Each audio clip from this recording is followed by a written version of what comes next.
యాదాద్రి భువనగిరి జిల్లాలో 58వ గ్రంథాలయ వారోత్సవాలు ఘనంగా ప్రారంభమయ్యాయి. జిల్లా అదనపు కలెక్టర్ భాస్కరరావు జాతీయ జెండాను ఆవిష్కరించి నెహ్రూ చిత్రపటానికి పూలమాలలు వేసి గ్రంథాలయ వారోత్సవాలను ప్రారంభించారు. ఈ సందర్భంగా జిల్లా గ్రంథాలయ కమిటీ చైర్మన్ అవేసి రెహమాన్ చిష్టి అదనపు కలెక్టర్ భాస్కరరావును సన్మానించి జ్ఞాపికను అందజేశారు. వీరంతా గ్రంథాలయ ఆవశ్యకతను తెలియజేస్తూ తమ చిన్ననాటి జ్ఞాపకాలను గుర్తు చేసుకున్నారు. ప్రభుత్వ ఉద్యోగాలు సాధించడంలో తమకు లైబ్రరీ ఎంతో ఉపయోగపడుతుంది అన్నారు జిల్లా అదనపు కలెక్టర్. ఏ విషయాన్ని తెలుసుకోవాలన్నా కూడా పుస్తక పఠనం ద్వారానే తెలుస్తుంది అన్నారు. బడుగు బలహీన వర్గాలు, ఉన్నత వర్గాలు ఎవరైనా ఉద్యోగాలు సంపాదించాలన్నా లైబ్రరీ పుస్తకాల ద్వారానే అది సాధ్యమవుతుందన్నారు జిల్లా గ్రంథాలయ కమిటీ చైర్మన్.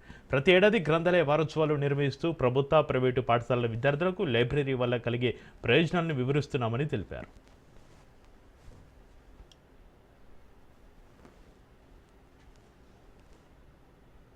యాభై 58వ గ్రంథాలయ వారోత్సవాల సందర్భంగా చాలా మంచిగా పబ్లిక్కి కానీ, మేధావులకు కానీ, రచయితలు కానీ, ప్రతి ఒక్క రాజకీయ పార్టీలు ప్రతి ఒక్కరు సహాయ సహకారాలతో చాలా మంచిగా గ్రంథాలయ వారోత్సవాలు అనేటివి జరుగుతున్నాయి.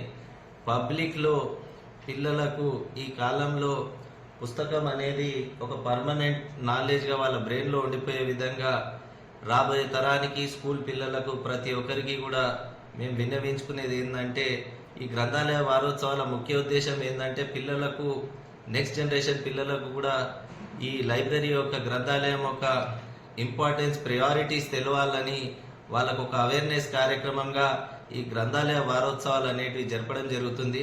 గత సంవత్సరం కంటే కూడా భిన్నంగా ఈసారి ప్రభుత్వ పాఠశాలలే కాకుండా ప్రైవేట్ పాఠశాలలో కూడా ప్రతి ఒక్కరు కూడా పార్టిసిపేషన్ చేయాలని, షర్టు చినిగిపోయినా కానీ ఏమంటారు ఒక పుస్తకం కొనుక్కొని ఆనాడు చెప్పినటువంటి పెద్దలు మనందరికీ కూడా ఇవాళ మనం అదన్నీ తీసుకురావాలంటే ఇవాళ ఉన్నటువంటి పిల్లలందరూ కూడా ఫోన్లకు కానీ, కంప్యూటర్లకు కానీ, ఆర్టిఫిషియల్ ఇంటెలిజెన్స్కి కానీ ఏమంటారు అలవాటు పడకుండా పుస్తకం ద్వారా చదివే నాలెడ్జ్ జీవితాంతం వాళ్ళ బ్రెయిన్లో ఉండిపోతుంది. కాబట్టి ఈ దేశ నిర్మాణం కోసం, ఈ దేశాన్ని బిల్డప్ చేయడంలో మనకు చాలా మంచిగా ఉంటుందని